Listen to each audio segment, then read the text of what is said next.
by Joseph Conrad. The white man, leaning with both arms over the roof of the little house in the stern of the boat, said to the steersman, "We will pass the night in Arsat's clearing. It is late." The Malay only grunted and went on looking fixedly at the river. The white man rested his chin on his crossed arms and gazed at the wake of the boat. At the end of the straight avenue of forests cut by the intense glitter of the river, the sun appeared unclouded and dazzling, poised low over the water that shone smoothly like a band of metal. The forests, sombre and dull, stood motionless and silent on each side of the broad stream. At the foot of big towering trees, trunkless nipa palms rose from the mud of the bank, in bunches of leaves enormous and heavy, that hung unstirring over the brown swirl of eddies. In the stillness of the air, every tree, every leaf, every bough, every tendril of creeper and every petal of minute blossoms seemed to have been bewitched into an immobility perfect and final. Nothing moved on the river but the 8 paddles that rose flashing regularly, dipped together with a single splash, while the steersman swept right and left with a periodic and sudden flourish of his blade, describing a glinting semicircle above his head. The churned-up water frothed alongside with a confused murmur, and the white man's canoe, advancing upstream in the short-lived disturbance of its own making, seemed to enter the portals of a land from which the very memory of motion had forever departed. The white man, turning his back upon the setting sun, looked along the empty and broad expanse of the sea-reach. For the last 3 miles of its course, the wandering, hesitating river, as if enticed irresistibly by the freedom of an open horizon, flows straight into the sea, flows straight to the east that harbours both light and darkness. Astern of the boat, the repeated call of some bird, a cry discordant and feeble, skipped along over the smooth water and lost itself, before it could reach the other shore, in the breathless silence of the world. The steersman dug his paddle into the stream and held hard with stiffened arms, his body thrown forward. The water gurgled aloud, and suddenly the long straight reach seemed to pivot on its centre. The forest swung in a semicircle, and the slanting beams of sunset touched the broadside of the canoe with a fiery glow, throwing the slender and distorted shadows of its crew upon the streaked glitter of the river. The white man turned to look ahead. The course of the boat had been altered at right angles to the stream, and the carved dragon head of its prow was pointing now at a gap in the fringing bushes of the bank. It glided through, brushing the overhanging twigs, and disappeared from the river like some slim and amphibious creature, leaving the water for its lair in the forests. The narrow creek was like a ditch, tortuous, fabulously deep, filled with gloom under the thin strip of pure and shining blue of the heaven. Immense trees soared up, invisible behind the festooned draperies of creepers. Here and there, near the glistening blackness of the water, a twisted root of some tall tree showed amongst the tracery of small ferns, black and dull, writhing and motionless like an arrested snake. The short words of the paddlers reverberated loudly between the thick and sombre walls of vegetation. Darkness oozed out from between the trees, through the tangled maze of the creepers, from behind the great fantastic and unstirring leaves. The darkness mysterious and invincible, the darkness scented and poisonous of impenetrable forests. The men poled in the shoaling water. The creek broadened, opening out into a wide sweep of a stagnant lagoon. The forests receded from the marshy bank, leaving a level strip of bright green, reedy grass to frame the reflected blueness of the sky. A fleecy pink cloud drifted high above, trailing the delicate colouring of its image under the floating leaves and the silvery blossoms of the lotus. A little house perched on high piles appeared black in the distance. Near it, 2 tall nibong palms that seemed to have come out of the forests in the background leaned slightly over the ragged roof, with a suggestion of sad tenderness and care in the droop of their leafy and soaring heads. The steersman, pointing with his paddle, said, "Arsat is there. I see his canoe fast between the piles." The polers ran along the sides of the boat, glancing over their shoulders at the end of the day's journey.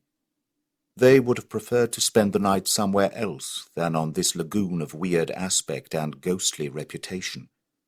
Moreover, they disliked Arsat, first as a stranger, and also because he who repairs a ruined house and dwells in it proclaims that he is not afraid to live amongst the spirits that haunt the places abandoned by mankind.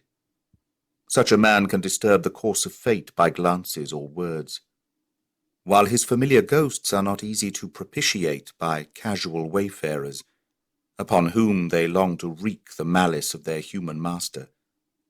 White men care not for such things, being unbelievers and in league with the father of evil, who leads them unharmed through the invisible dangers of this world. To the warnings of the righteous they oppose an offensive pretense of disbelief. What is there to be done? So they thought, throwing their weight on the end of their long poles. The big canoe glided on swiftly, noiselessly and smoothly towards Arsat's clearing, till, in a great rattling of poles thrown down, and the loud murmurs of Allah be praised, it came with a gentle knock against the crooked piles below the house. The boatmen with uplifted faces shouted discordantly, "Arsat, oh Arsat!" Nobody came. The white man began to climb the rude ladder giving access to the bamboo platform before the house. The juragan of the boat said sulkily, "We will cook in the sampan and sleep on the water." "Pass my blankets and the basket," said the white man curtly. He knelt on the edge of the platform to receive the bundle. Then the boat shoved off, and the white man, standing up, confronted Arsat, who had come out through the low door of his hut. He was a man, young, powerful, with a broad chest and muscular arms. He had nothing on but his sarong. His head was bare. His big soft eyes stared eagerly at the white man, but his voice and demeanor were composed as he asked, without any words of greeting, "Have you medicine, Tuan?" "No," said the visitor in a startled tone. "No, why? Is there sickness in the house?" "Enter and see," replied Arsat in the same calm manner, and turning short round, passed again through the small doorway. The white man, dropping his bundles, followed. In the dim light of the dwelling he made out, on a couch of bamboos, a woman stretched on her back under a broad sheet of red cotton cloth. She lay still as if dead, but her big eyes, wide open, glittered in the gloom, staring upwards at the slender rafters, motionless and unseeing. She was in a high fever and evidently unconscious. Her cheeks were sunk slightly, her lips were partly open, and on the young face there was the ominous and fixed expression, the absorbed, contemplating expression of the unconscious who are going to die.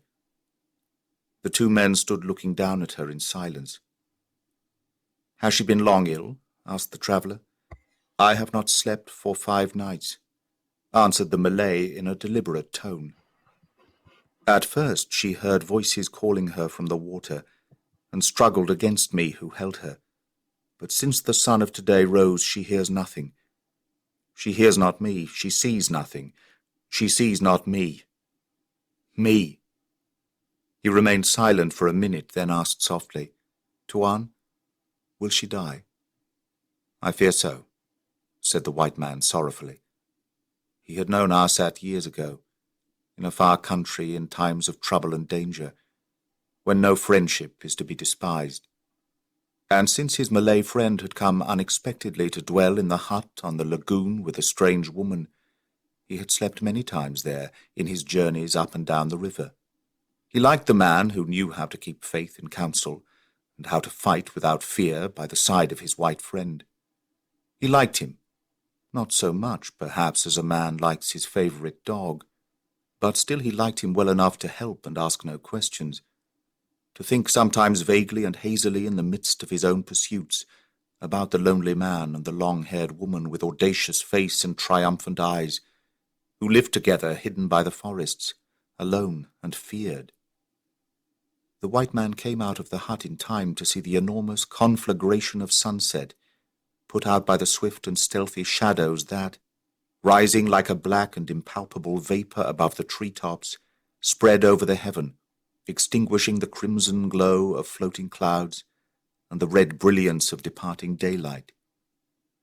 In a few moments all the stars came out above the intense blackness of the earth, and the great lagoon, gleaming suddenly with reflected lights, resembled an oval patch of night sky flung down into the hopeless and abysmal night of the wilderness.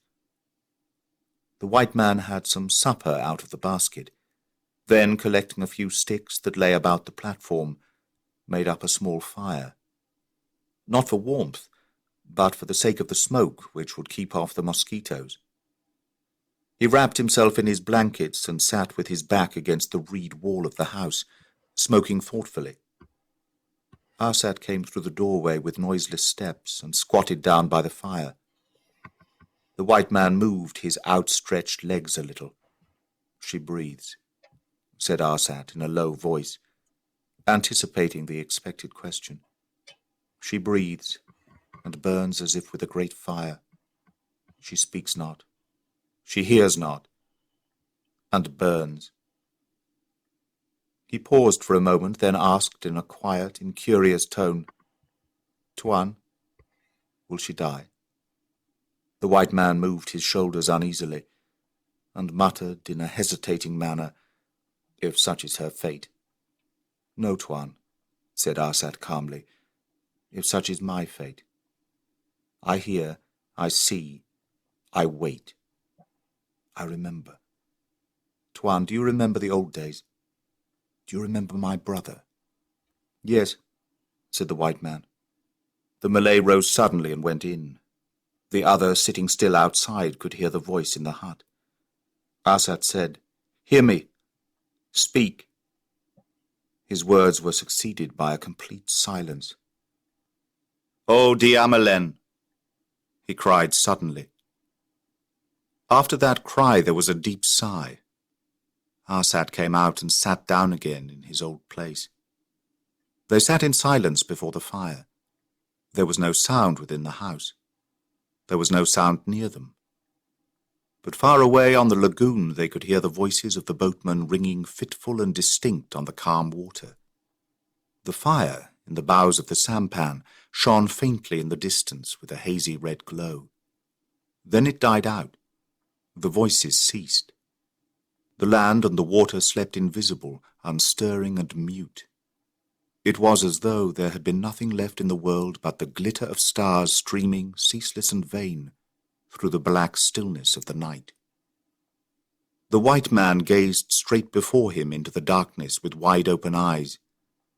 The fear and fascination, the inspiration and the wonder of death near, unavoidable and unseen, soothed the unrest of his race, and stirred the most indistinct, the most intimate of his thoughts. The ever-ready suspicion of evil, the gnawing suspicion that lurks in our hearts, flowed out into the stillness round him, into the stillness profound and dumb, and made it appear untrustworthy and infamous like the placid and impenetrable mask of an unjustifiable violence. In that fleeting and powerful disturbance of his being, the earth enfolded in the starlight peace became a shadowy country of inhuman strife, a battlefield of phantoms terrible and charming, august or ignoble, struggling ardently for the possession of our helpless hearts, an unquiet and mysterious country of inextinguishable desires and fears. A plaintive murmur rose in the night, a murmur saddening and startling, as if the great solitudes of surrounding woods had tried to whisper into his ear the wisdom of their immense and lofty indifference. Sounds hesitating and vague floated in the air round him, shaped themselves slowly into words, and at last flowed on gently in a murmuring stream of soft and monotonous sentences. He stirred like a man waking up, and changed his position slightly. Arsat, motionless and shadowy, sitting with bowed head under the stars, was speaking in a low and dreamy tone. "For where can we lay down the heaviness of our trouble but in a friend's heart. A man must speak of war and of love. You, Tuan, know what war is, and you have seen me in time of danger seek death as other men seek life. A writing may be lost, a lie may be written, but what the eye has seen is truth, and remains in the mind. I remember, said the white man quietly. Arsat went on with mournful composure. Therefore I shall speak to you of love. Speak in the night. Speak before both night and love are gone, and the eye of day looks upon my sorrow and my shame, upon my blackened face, upon my burnt-up heart. A sigh, short and faint, marked an almost imperceptible pause, and then his words flowed on without a stir, without a gesture. After the time of trouble and war was over, and you went away from my country in the pursuit of your desires which we men of the islands cannot understand, I and my brother became again, as we had been before, the sword-bearers of the ruler. You know we were men of family, belonging to a ruling place, and more fit than any to carry on our right shoulder the emblem of power. And in the time of prosperity, Si Dendring showed us favour, as we, in time of sorrow, had showed to him the faithfulness of our courage. It was a time of peace, a time of deer hunts and cockfights, of idle talks and foolish squabbles between men whose bellies are full and weapons are rusty. But the sower watched the young rice shoots grow up without fear, and the traders came and went, departed lean and returned fat into the river of peace. They brought news too, brought lies and truth mixed together, so that no man knew when to rejoice and when to be sorry. We heard from them about you also. They had seen you here and had seen you there, and I was glad to hear, for I remembered the stirring times, and I always remembered you, Tuan, till the time came when my eyes could see nothing in the past, because they had looked upon the one who is dying there, in the house. He stopped to exclaim in an intense whisper, "O Mara Bahia! O calamity!" Then went on speaking a little louder. "There's no worse enemy and no better friend than a brother, Tuan. For one brother knows another, and in perfect knowledge is strength for good or evil. I loved my brother. I went to him, and told him that I could see nothing but one face, hear nothing but one voice. He told me, 'Open your heart so that she can see what is in it, and wait. Patience is wisdom. Inchi Mida may die, or our ruler may throw off his fear of a woman.' I waited. You remember the lady with the veiled face, Tuan, and the fear of our ruler before her cunning and temper. And if she wanted her servant, what could I do? But I fed the hunger of my heart on short glances and stealthy words. I loitered on the path to the bathhouses in the daytime, and when the sun had fallen behind the forest, I crept along the jasmine hedges of the women's courtyard. Unseeing, we spoke to one another through the scent of flowers, through the veil of leaves, through the blades of long grass that stood still before our lips. So great was our prudence, so faint was the murmur of our great longing. The time passed swiftly, and there were whispers amongst women, and our enemies watched. My brother was gloomy, and I began to think of killing, and of a fierce death. We are of a people who take what they want, like you whites. There is a time when a man should forget loyalty and respect.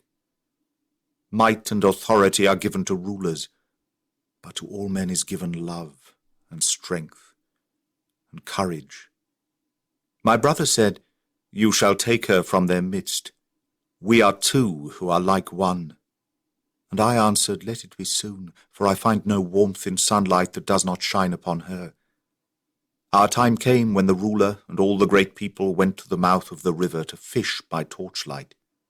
There were hundreds of boats.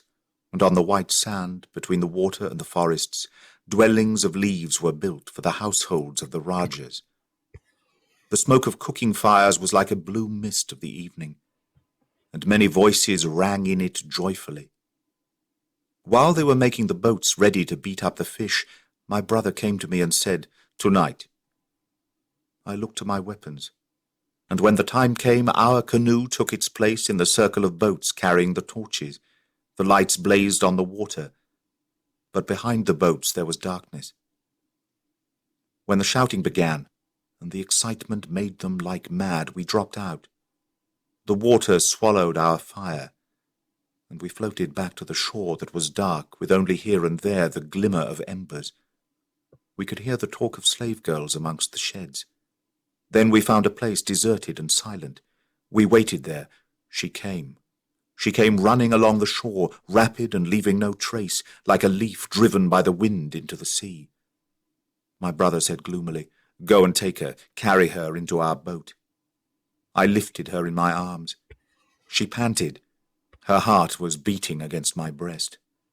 I said, "I take you from those people. You came to the cry of my heart, but my arms take you into my boat against the will of the great." "It is right," said my brother. "We are men who take what we want and can hold it against many. We should have taken her in daylight." I said, "Let us be off," for since she was in my boat, I began to think of our ruler's many men. "Yes, let us be off," said my brother. "We are cast out, and this boat is our country now, and the sea is our refuge." He lingered with his foot on the shore, and I entreated him to hasten, for I remembered the strokes of her heart against my breast, and thought that 2 men cannot withstand 100.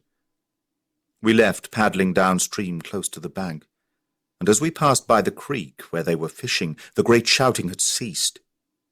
But the murmur of voices was loud, like the humming of insects flying at noonday. The boats floated, clustered together in the red light of torches, under a black roof of smoke. And men talked of their sport, men that boasted and praised and jeered, men that would have been our friends in the morning, but on that night were already our enemies. We paddled swiftly past. We had no more friends in the country of our birth. She sat in the middle of the canoe with covered face, silent as she is now, unseeing as she is now. And I had no regret at what I was leaving, because I could hear her breathing close to me, as I can hear her now. He paused, listened with his ear turned to the doorway, then shook his head and went on. My brother wanted to shout the cry of challenge. One cry only, to let the people know we were free-born robbers who trusted our arms and the great sea. And again I begged him in the name of our love to be silent. Could I not hear her breathing close to me? I knew the pursuit would come quick enough. My brother loved me. He dipped his paddle without a splash. He only said, "There is half a man in you now. The other half is in that woman. I can wait. When you are a whole man again, you will come back with me here to shout defiance. We are sons of the same mother." I made no answer. All my strength and all my spirit were in my hands that held the paddle, for I longed to be with her in a safe place, beyond the reach of men's anger and of women's spite. My love was so great that I thought it could guide me to a country where death was unknown. If I could only escape from Inchi Mida's fury and from our ruler's sword. We paddled with haste, breathing through our teeth. The blades bit deep into the smooth water. We passed out of the river. We flew in clear channels amongst the shallows. We skirted the black coast. We skirted the sand beaches where the sea speaks in whispers to the land. And the gleam of white sand flashed back past our boat, so swiftly she ran upon the water. We spoke not. Only once I said, "Sleep, Diamelen, for soon you may want all your strength." I heard the sweetness of her voice, but I never turned my head. The sun rose, and still we went on. Water fell from my face like rain from a cloud. We flew in the light and heat.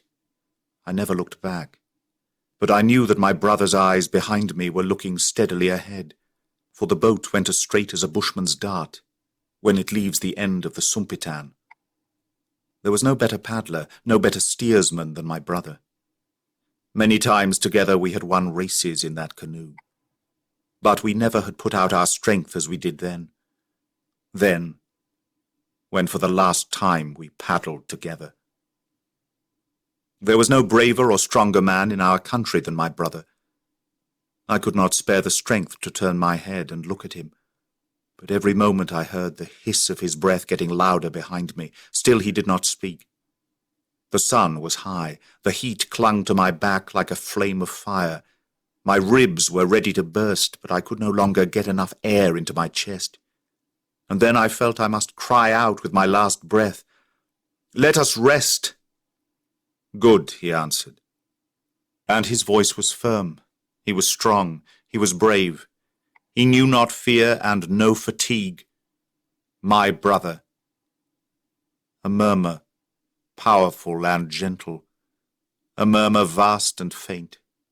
The murmur of trembling leaves, of stirring boughs, ran through the tangled depths of the forests, ran over the starry smoothness of the lagoon, and the water between the piles lapped the slimy timber once with a sudden splash. A breath of warm air touched the two men's faces and passed on with a mournful sound. A breath loud and short, like an uneasy sigh of the dreaming earth. Arsat went on in an even, low voice. We ran our canoe on the white beach of a little bay close to a long tongue of land that seemed to bar our road. A long wooded cape going far into the sea. My brother knew that place. Beyond the cape a river has its entrance, and through the jungle of that land there is a narrow path. We made a fire and cooked rice. Then we lay down to sleep on the soft sand in the shade of our canoe while she watched. No sooner had I closed my eyes than I heard her cry of alarm. We leapt up. The sun was halfway down the sky already, and coming in sight in the opening of the bay we saw a prow manned by many paddlers. We knew it at once. It was one of our Rajah's prows. They were watching the shore and saw us. They beat the gong and turned the head of the prow into the bay. I felt my heart become weak within my breast. Diamelen sat on the sand and covered her face. There was no escape by sea. My brother laughed. He had the gun you had given him, Tuan, before you went away, but there was only a handful of powder. He spoke to me quickly. "Run with her along the path. I shall keep them back, for they have no firearms, and landing in the face of a man with a gun is certain death for some. Run with her. On the other side of that wood there is a fisherman's house and a canoe. When I have fired all the shots I will follow. I'm a great runner, and before they can come up we shall be gone. I will hold out as long as I can, for she is but a woman that can neither run nor fight. But she has your heart in her weak hands." He dropped behind the canoe. The prow was coming. She and I ran, and as we rushed along the path I heard shots. My brother fired, once, twice, and the booming of the gong ceased. There was silence behind us. That neck of land is narrow. Before I heard my brother fire the third shot, I saw the shelving shore, and I saw the water again, the mouth of a broad river. We crossed a grassy glade. We ran down to the water. I saw a low hut above the black mud and a small canoe hauled up. I heard another shot behind me. I thought, that is his last charge. We rushed down to the canoe.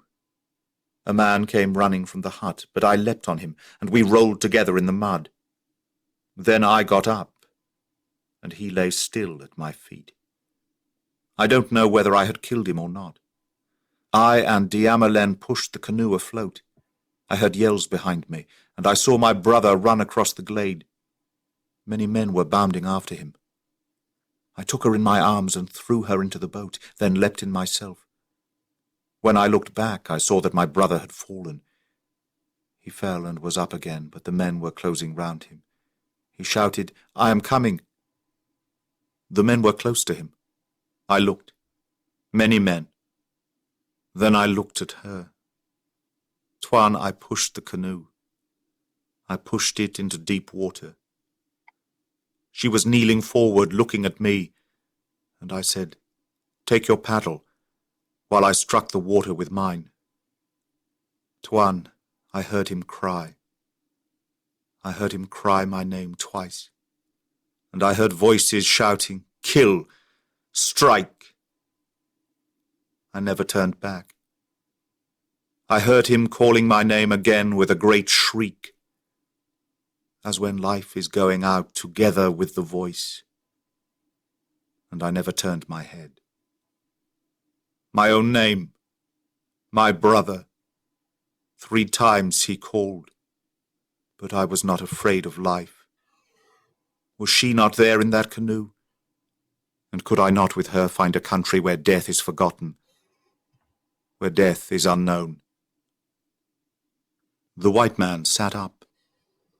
Arsat rose and stood, an indistinct and silent figure above the dying embers of the fire. Over the lagoon a mist drifting and low had crept, erasing slowly the glittering images of the stars. And now a great expanse of white vapour covered the land. It flowed cold and grey in the darkness, eddied in noiseless whirls round the tree trunks and about the platform of the house, which seemed to float upon a restless and impalpable illusion of a sea. Only far away the tops of the trees stood outlined on the twinkle of heaven, like a sombre and forbidding shore, a coast deceptive, pitiless, and black. Arsat's voice vibrated loudly in the profound peace. I had her there. I had her. To get her I would have faced all mankind. But I had her. And his words went out ringing into the empty distances. He paused and seemed to listen to them dying away very far, beyond help and beyond recall. Then he said quietly, "Tuan, I loved my brother." A breath of wind made him shiver. High above his head, high above the silent sea of mist, the drooping leaves of the palms rattled together with a mournful and expiring sound. The white man stretched his legs. His chin rested on his chest, and he murmured sadly without lifting his head, "We all love our brothers." Arsat burst out with an intense whispering violence. "What did I care who died? I wanted peace in my own heart." He listened to hear a stir in the house, listened, then stepped in noiselessly. The white man stood up. A breeze was coming in fitful puffs. The stars shone paler, as if they had retreated into the frozen depths of immense space. After a chill gust of wind, there were a few seconds of perfect calm and absolute silence. Then, from behind the black and wavy line of the forests, a column of golden light shot up into the heavens and spread over the semicircle of the eastern horizon. The sun had risen. The mist lifted, broke into drifting patches, vanished into thin flying wreaths, and the unveiled lagoon lay, polished and black, in the heavy shadows at the foot of the wall of trees. A white eagle rose over it with a slanting and ponderous flight, reached the clear sunshine, and appeared dazzlingly brilliant for a moment. Then soaring higher became a dark and motionless speck, before it vanished into the blue, as if it had left the earth forever. The white man, standing gazing upwards before the doorway, heard in the hut a confused and broken murmur of distracted words, ending with a loud groan. Suddenly Arsat stumbled out with outstretched hands, shivered, and stood still for some time with fixed eyes. Then he said, "She burns no more." Before his face, The sun showed its edge above the treetops, rising steadily. The breeze freshened. A great brilliance burst upon the lagoon, sparkled on the rippling water.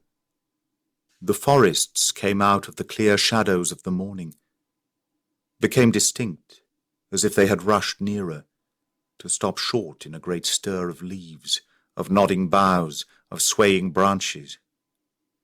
In the merciless sunshine, the whisper of unconscious life grew louder, speaking in an incomprehensible voice round the dumb darkness of that human sorrow.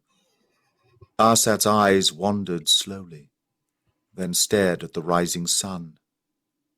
"I can see nothing," he said half aloud to himself. "There is nothing," said the white man, moving to the edge of the platform and waving his hand to his boat. A shout came faintly over the lagoon, and the sampan began to glide towards the abode of the friend of ghosts. "If you want to come with me, I will wait all the morning," said the white man, looking away upon the water. "No, Tuan," said Arsat softly. "I shall not eat or sleep in this house, but I must first see my road. Now I can see nothing. See nothing. There is no light and no peace in the world. But there is death. Death for many. We were sons of the same mother, and I left him in the midst of enemies. But I am going back now." He drew a long breath and went on in a dreamy tone. "In a little while I shall see clear enough to strike. But she has died, and now, darkness." He flung his arms wide open, let them fall along his body, then stood still with unmoved face and stony eyes, staring at the sun. The white man got down into his canoe. The polers ran smartly along the sides of the boat, looking over their shoulders at the beginning of a weary journey. High in the stern, his head muffled up in white rags, the juragan sat moody, letting his paddle trail in the water.